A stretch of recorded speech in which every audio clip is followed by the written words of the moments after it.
Good morning, students. Today I am starting exercise 3.3, question number 8. The flowing figures GUNS and RUNS are parallelogram. Find x and y. Length are in centimeter. Here are given two parallelograms and we have to find the unknown value of x and y. So let's see. In this parallelogram we can see these are the opposite sides of parallelogram and opposite sides are equal in parallelogram. So the name of this side is GS and these are UN. So we write here GS is equal to UN. Opposite sides of parallelogram are equal and the value of GS is 3x equal 18. We can see in this figure GS is 3x and these are 18. So 3x equal 18. So we have to find the value of x. So x as it is and 18 upon 3. Okay ये जो multiplication में 3 है वो कहाँ चला जाएगा 18 के divided form में 3 6 18. So the value of x is 6 centimeter. Now we have to find the value of y. Now we can see the next equation gu is equal to sn. So G U की value कितनी है 3y minus 1 and S N की हमारी है 26. So we have to put this value again we write G U is equal to S N and 3y minus 26. So this 3y as it is और minus 1 हमारा transfer होकर कहाँ आ गया R H S में. सो 26 plus 1. सो 26 plus 1 कितना होगा हमारा 27 and y equal to 27 upon में कौन चल गया ये 3 9 सा 27. So the value of y is 9 centimeter. So the answer is x equals 6 centimeter and y equal 9 centimeter. We can see in this parallelogram here are two diagonals and diagonals are bisect. That means वो intersect करती है और क्या होती है equal. That means ये वाला यहाँ पे अगर हम point O लिखें so these and these are equal and these are equal. So we can take first equation y plus 7 equal 20 because diagonals of parallelogram bisect each other. Okay. After that हमको y की value चाहिए so 7 को हम transfer कर देंगे RHS में.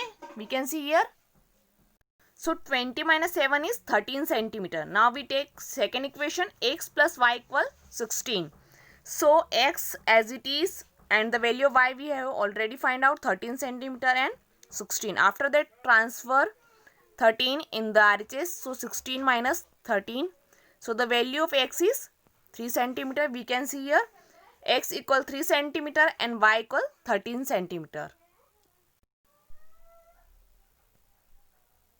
Now the next question number 5. Here are we have to find the value of x. These are unknown value. Let's see. Firstly a equal 120 opposites angle are equal in parallelogram. यहाँ पे मैंने labelling की है ये एक parallelogram है आपका. ठीक है RKSI.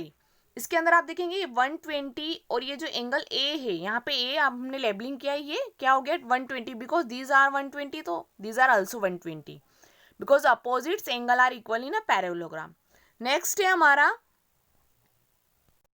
यहाँ पे अगर हमारा 120 हो गया तो ये रिमेनिंग यहाँ पे हम देख सकते हैं कि लीनियर पेयर बन रहा है. ठीक है so A plus B equal 180 degree because of linear pair. अभी ए की वैल्यू कितनी हो चुकी है 120.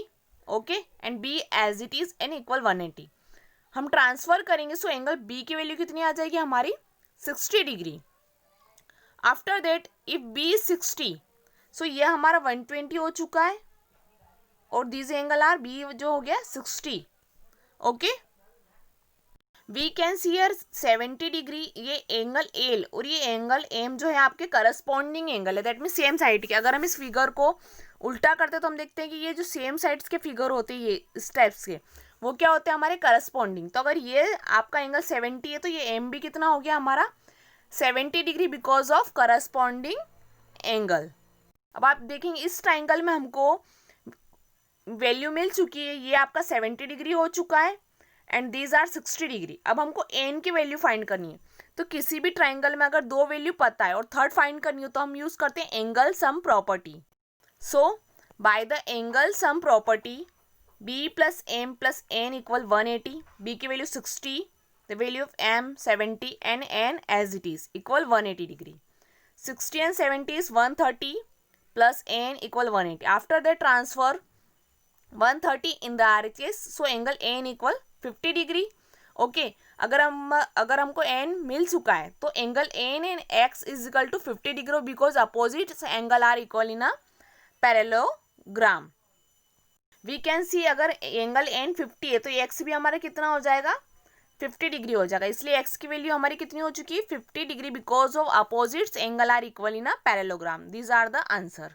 Now the next question, question number 10. Explain how this figure are trapezium which is its two sides are parallel. इसमें बोला गया है आपको कि आप कैसे बता सकते हैं कि ट्रेपेजियम और उसकी कौन सी टू साइड्स पैरेलल है. You can see here are given two angles and when we add this angles, angle M plus N, so the sum is 180. So sum of interior opposite angle is 180.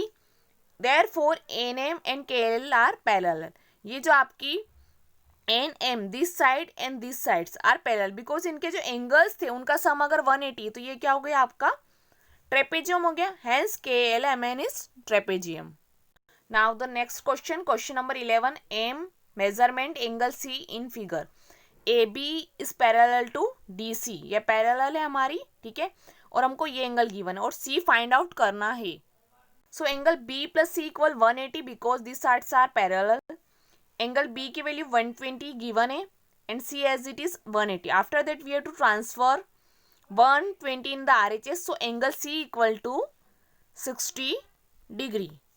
Okay, now we can start exercise 3.4.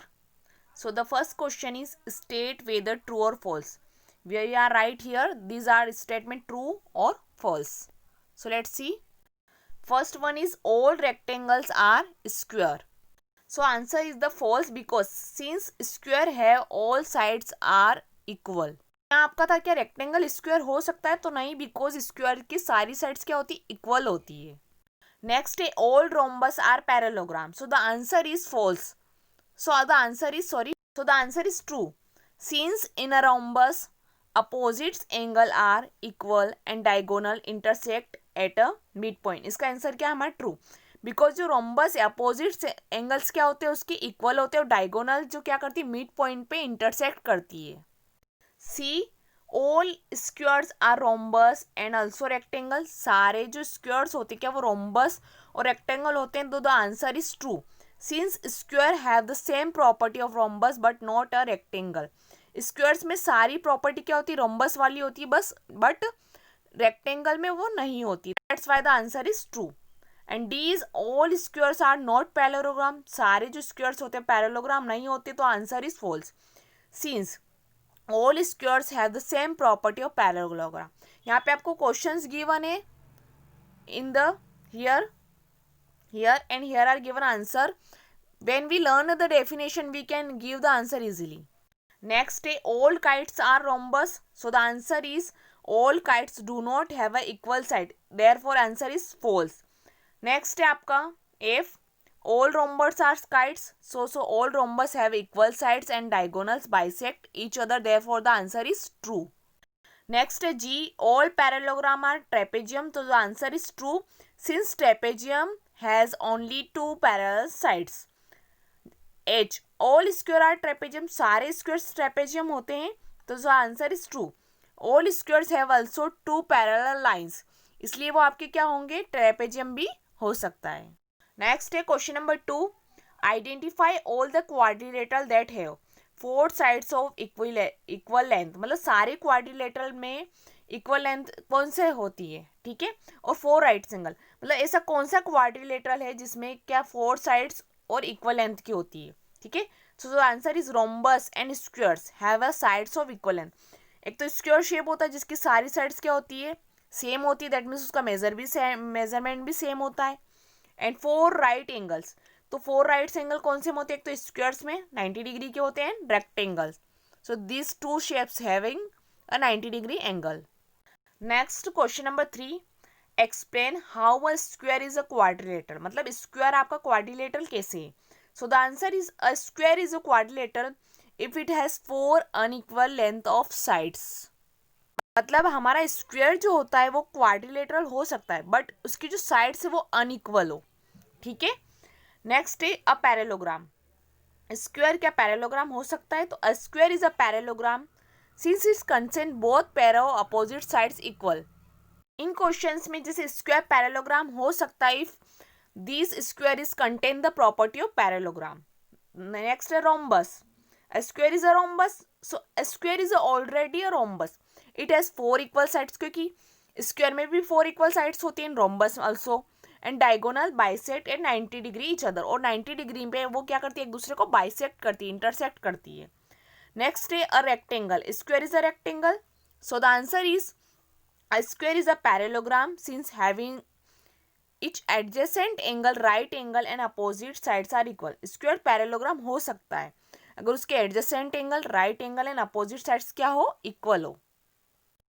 Next is question number 4। Name the quadrilateral whose diagonal bisect each other, are perpendicular to bisect of each others and are equal. यहाँ हमको बताने कैसे कौन से quadrilateral है जिसमें कि bisect करती है, परपेंडिकुलर होता है और इक्वल होते हैं। So let's see. If diagonal quadrilateral bisect each other, तो वो रोम्बस में करती है, पैरेललोग्राम में करती है, रेक्टेंगल और स्क्वायर्स, ये शेप में जो आपकी डायगोनल्स होती है वो एक दूसरे को क्या करती है, बाइसेक्ट करती है। बाइसेक्ट का मतलब क्या होता है, जैसे ये हमारा फिगर है और इसमें एक दूसरे को इस पॉइंट पे ये इंटरसेक्ट करती है, वो होता है आपका बाइसेक्ट करना। नेक्स्ट है if diagonal of quadrilateral perpendicular bisector. Perpendicular bisector का मतलब क्या होता है कि आपका जो शेप है उसके अंदर वो 90 डिग्री का एंगल बना है, लाइक दैट इज, जैसे कि यहाँ पे 90 डिग्री का बन रहा है और वहाँ इंटरसेक्ट भी कर रहा है, bisector of each other, then its rhombus या स्क्वायर। तो वो क्या होंगे, शेप होंगे, रोम्बस होगा या फिर स्क्वायर में ये पॉसिबिलिटी होती है। If diagonals are equal then it's square या रेक्टेंगल। डायगोनल्स किस में इक्वल होती है, स्क्वायर्स एंड रेक्टेंगल में। Chapter 3 is completed. Thank you for watching.